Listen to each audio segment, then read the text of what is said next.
आजादी डिमांड है।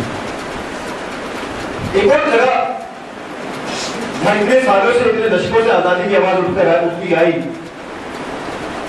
शायद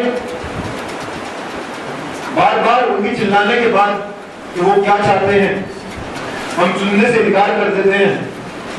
पिछले 1-1.5 महीने से जम्मू कश्मीर के अंदर जो वहां की जनता, वहां की आवाम सड़कों पर निकल कर आई है इस बर्बरियत के खिलाफ, इस दमन के खिलाफ, इस प्रोपेगेंडा के खिलाफ। शायद 15 अगस्त तक उनकी मार्च दसियों हजारों से बढ़ के शायद लाखों में तब्दील हो जाए। उसी दिन जब इन तीनों मार्चेस में यही नारा बुलंद होगा कि हम क्या चाहते हैं, आजादी। अलग अलग मायने होंगे, शायद बस्तर में उसका अलग मायने हो, शायद गुजरात में उसका अलग मायने हो, जम्मू कश्मीर का उसमें अलग मायने हो, लेकिन सारे आजादी की डिमांड्स और सारी आजादी की लड़ाइयां जुड़ी हुई लड़ाइयां हैं। उसी दिन इन सब मार्च से बहुत दूर और हर सेंस में बहुत दूर, मतलब लिटरली डिस्टेंस वाइज बहुत दूर और इवन मेटाफोरिकली उनकी जज्बातों से, उनकी एस्पिरेशन से बहुत दूर, दिल्ली के लाल किले के एक बुलेट प्रूफ एक केबिन के अंदर हमारे बादशाह साहब, वजीर आजम, प्राइम मिनिस्टर, वो भी आजादी के बारे में बात करेंगे। उन 3 मार्च को अगर आप देखें और उनके अगर वक्तव्य को आप सुनेंगे, एक रटा हुआ वक्तव्य उनको दिया जाएगा, पहले से कोई और प्रिपेयर करके देगा, वो तो वहां जाकर पढ़ देंगे। जो दोनों तरफ आजादी की बात उठेगी, असलियत को देखा जाए तो ये 2 अलग किस्म की आजादी है। और हम किस आजादी के साथ खड़े होंगे और किस डिमांड के साथ खड़े होंगे, किन लोगों के साथ खड़े होंगे, ये डिटरमाइन करता है कि आज हम सत्ता के साथ अपने आप को किस, अपने how we align ourselves with power, हम सत्ता के साथ के विद-इन हम अपने आप को किधर खड़ा करेंगे। ये बात मैंने पहले भी बोली है कि पिछले कुछ दिनों में बहुत सारे लोगों ने ये बात उठाया कि हमारे देश में इंटॉलरेंस बढ़ रहा है, हमारे देश में फ्रीडम खतरे में है, हमारे देश में फ्रीडम ऑफ एक्सप्रेशन खतरे में है। मैं एक बात पहले भी बोला हूं कि मैं नहीं मानता कि हमारे देश में फ्रीडम खतरे में है। एक्चुअली डिपेंड करता है सत्ता के किस तरफ। अगर आप सत्ता के साथ हैं तो आपको पूरी आजादी है, आप सिर्फ बोलने की आजादी नहीं, जैसे कि अलग अलग नेता, कोई बोलता है देश को मुसलमान मुक्त भारत बनाओ, कोई बोलता है कश्मीरियों को और जाके मारो। एक भाई साहब ने अभी कुछ दिनों पहले बोला है कि लोग गौरक्षण कर रहे हैं, बहुत अच्छा काम कर रहे हैं। सिर्फ बोलने की आजादी नहीं, मारने की आजादी है। अखलाक की घर में डालने के अंदर उसको घुस के मार दिया, आज अखलाक की फैमिली को FIR कर दिया गया, उन लोगों को जेल में डालने की बात करी जाए। पूरी आजादी है, कोई कुछ नहीं करेगा। उधर कश्मीर के अंदर कोई आजादी की जितनी कम बात करे उतनी ज्यादा अच्छी बात है। Arm forces special power act द्वारा जो अलग अलग CRPF के लोग बोलते रहते हैं कि ऐसा कुछ शायद छत्तीसगढ़ में भी आ जाए तो बहुत अच्छा होगा, उस आत्मा की वजह से वहां कभी जितने सोल्जर्स हैं उनको पूरी आजादी है कि आप बुलेट चलाएं, आप पैलेट चलाएं, आप घर में घुस के मारें, आप एम्बुलेंस को मारें, आप बलात्कार करें, आप कुछ भी करें, आपके ऊपर कोई कार्रवाई नहीं। लेकिन ये आजादी, हमारे हुक्मरानों की आजादी, वो सिर्फ और सिर्फ यहाँ के आवाम को आजादी दिलाई करके अपनी आजादी। 23 फरवरी की रात हम लोगों ने सरेंडर किया, उसके अराउंड बहुत सारा ड्रामा हुआ था, उसके पहले उसके बाद में हमारे अरेस्ट को लेकर मैं बहुत डरा हुआ था।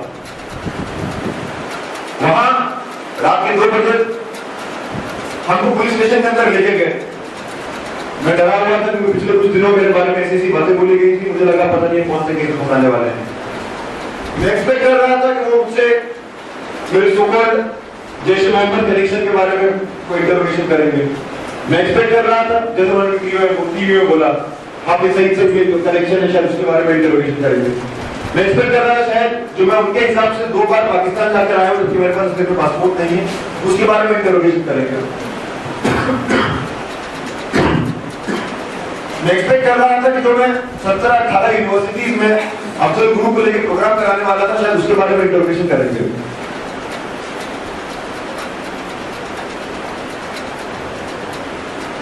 लेकिन उन्होंने मुझको और इल्मान को एक क्वेश्चनर पकड़ाया, बोला आप ये क्वेश्चनर भर दीजिए, सबसे पहला इंटरोगेशन आपसे क्वेश्चनर से जवाब दे दीजिए।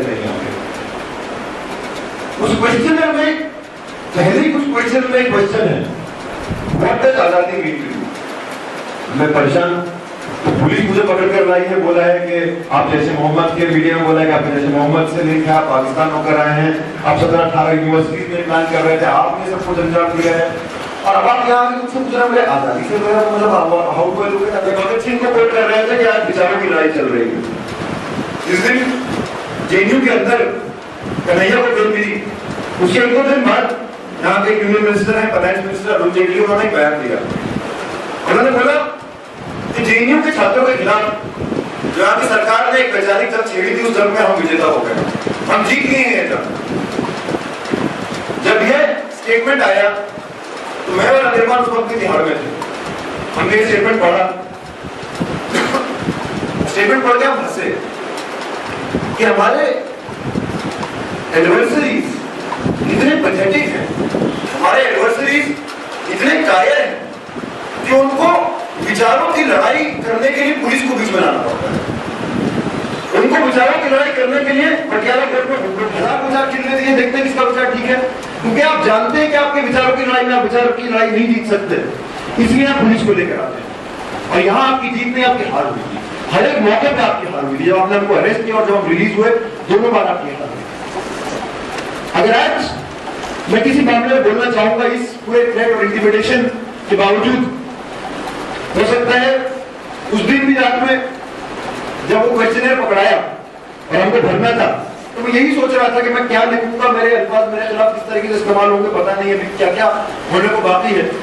उस वक्त तो जो बाद में वो पता नहीं था, पहली बार ये अरेस्ट हुआ था, ऐसा बात नहीं हुआ कि दूसरी तीसरी बार जा रहा हूँ, तो मैं बहुत ब्रेक आंसर देकर आ गया, कुछ लिख कर आ गया। लेकिन आज इतनी धमकियों के बाद, इतना पूरा कैंपेन करने के बावजूद मुझे लगता है कि उस सवाल का जवाब देना जरूरी है। और आज मैं यहाँ बात करना चाहता हूँ, वो आजादी को लेकर बात करना चाहता हूँ। अलग अलग अगर आज हम देश में, ये सब कॉन्टिनेंट में 3-4 जगह देखें, जो मैंने 3 एग्जाम्पल शुरू में लिए, कश्मीर का, बस्तर का और गुजरात का, फंडामेंटली अगर वहां से कोई चीज आ रही है, फंडामेंटली अगर वहां से वहां की जनता कुछ चाहती है, तो आज after 69 years of so-called freedom, आज जनता आजादी की डिमांड करती है। मैं अपनी बात शुरू करूंगा मोस्ट कॉन्ट्रोवर्शियल से लीस्ट कॉन्ट्रोवर्शियल। तो कश्मीर से फरवरी को ये मामला कि 9 फरवरी में जेएनयू में क्या हुआ है, तो मीडिया में छाया हुआ था। हमारे लिए बहुत एस्टोनिशिंग था कि जेएनयू में हर किस्म से हर चीज में प्रोग्राम होता है, जो मेन स्ट्रीम जिसको कॉन्ट्रोवर्शियल मानता है, हमारे लिए बहुत ऊपरी, बहुत ही नॉर्मल चीज है। तो 10 फरवरी को एक हिंदी टीवी जर्नलिस्ट बहुत चिल्ला के बोल रहे थे, नाम लेके बात करते हैं, मैं दीपक चौरसिया की बात कर रहा हूं। उनका खून बहुत खोल रहा था, उनके शब्दों में, ये उनके शब्द मेरे थे। वो चिल्ला के कॉमरेड अनिर्बान और कॉमरेड कन्हैया को पूछे कि आप बताइए कि कश्मीर गुलाम है, आप बताइए कश्मीर गुलाम है। उस वक्त ऐसा माहौल था कि आप कुछ भी जवाब दें तो वो आप हाँ बोले तो आपके खिलाफ यूज होगा, आप ना बोले तो आपके खिलाफ यूज होगा। लेकिन उसके बावजूद कन्हैया ने और अनिर्बान ने उनको बहुत अच्छे से जवाब दिया। लेकिन एक बात मैं दीपक चौरसिया से पूछना चाहता हूं, तो किसी भी आजाद समाज का, किसी भी मॉडर्न फ्री सोसाइटी का एक मार्कर होता है, वो खुद पत्रकार है, कि पत्रकारों को आजादी होनी चाहिए, पत्रकारों को अपना विचार रखने की आजादी होनी चाहिए। पत्रकारों को जरूरी नहीं है कि वो जो सरकार बोल रहे हैं वही बोल रहे हैं। जब रातों रात कई कश्मीरी अखबारों पर रेड पड़ते हैं, रातों रात उनकी सारी कॉपी सीज कर ली जाती हैं, तो आप बताइए कश्मीर गुलाम है या कश्मीर आजाद है, इससे क्या और डिफ्यूज करें। लेकिन मैं नहीं मानता कि कश्मीर गुलाम है, क्यों गुलाम कोई समाज जब बनता है जब उसके अंदर आजादी की तमन्ना खत्म हो जाए, जब उसके अंदर आजादी की जज्बात खत्म वाले लोग और जबरन जबरदस्ती उसको इस गुलामी की तरफ ले जाने वाले लोग 8 लाख सेना भेज के पिछले 20-25 साल में 1 लाख सुपर कत्लेआम करके 10,000 महिलाओं का बलात्कार करके सैकड़ों लोग जो डिसअपेयर हो गए, और डिसअपेयर होने के बाद मास ग्रेव में मिले, उनकी हड्डियां, उनके स्केलेटन, उसके बावजूद उनकी आजादी की तमन्ना, उनके आजादी के जज्बात खत्म नहीं और मजबूत हुए हैं और उनके तो हमारी तरफ से हम लोग उनको जय भीम और लाल सलाम पेश करना चाहते हैं। साथियों, अगर आप इस पूरे कश्मीर के मसले को देखें और आज के समय आज जो हो रहा है अगर आप उसको देखें, पिछले हफ्ते और पिछले एक महीने में ऑलमोस्ट 60 लोगों को कत्ल कर दिया गया, 200 लोगों को अंधा कर दिया गया, 200 लोगों से ऊपर लोगों, हजारों लोग जिसमें एक 4 साल की बच्ची से लेकर 90-95 साल की महिला तक, उनको मार मार के इंजर कर दिया है लोग अस्पतालों में जगह कम है, अस्पतालों में लोगों के लिए जगह नहीं है। अभी यहाँ आते वक्त मैं एक रिपोर्ट पढ़ रहा था कि अब doctors who deal with these things on an everyday basis, जिनका काम ही है कि रोज इस तरह की चीजें देखना, और कश्मीर जैसी जगह में जब वो यूज्ड टू है इस तरह की देखने को, वो लोग ब्रेक डाउन कर रहे हैं, वो लोग समझ नहीं पा रहे कि इस क्राइसिस को कैसे हैंडल किया जाए। उसको पकड़ के उसके बॉडी के अंदर 300 पैलेट्स मारे, वो 300 पैलेट्स के बाद उसकी मौत हुई और अगले दिन फ्रेश फायरिंग में 3 कश्मीरियों को और मारा और सैकड़ों को अराउंड 700-800 लोगों को पैलेट इंजरीज आया। और उसी दिन यहाँ का सेंट्रल गवर्नमेंट ने सुप्रीम कोर्ट में याचिका दायर करी और बोले normalcy is returning back to Kashmir, Kashmir में नॉर्मलसी वापस आ रही है, कश्मीर में पीस वापस आ रहा है। अभी हाल ही की बात है, जब से ये पूरा अपराइजिंग शुरू हुआ है, लोगों का विद्रोह शुरू हुआ है, एक इन रिस्पॉन्स स्टेट का कि और सेना भेजो और पैरामिलिट्री भेजो और तरीके से पैलेट्स का इस्तेमाल करो। अगर आप पैलेट्स को देखें, उसका इस्तेमाल जानवरों के खिलाफ होता था, आज कश्मीर के आवाम के साथ हो रहा है। मैं क्या जवाब दूं? कश्मीर आजाद है, कश्मीर गुलाम है। लेकिन जैसे मैंने बोला, उसके बावजूद मैं ये जवाब नहीं दूंगा कश्मीर गुलाम है, क्योंकि सबको झेलते रहे वहां आजादी की चाह गूंज रही थी। साथियों, अगर आज हम इस पूरे कश्मीर के मसले को देखें,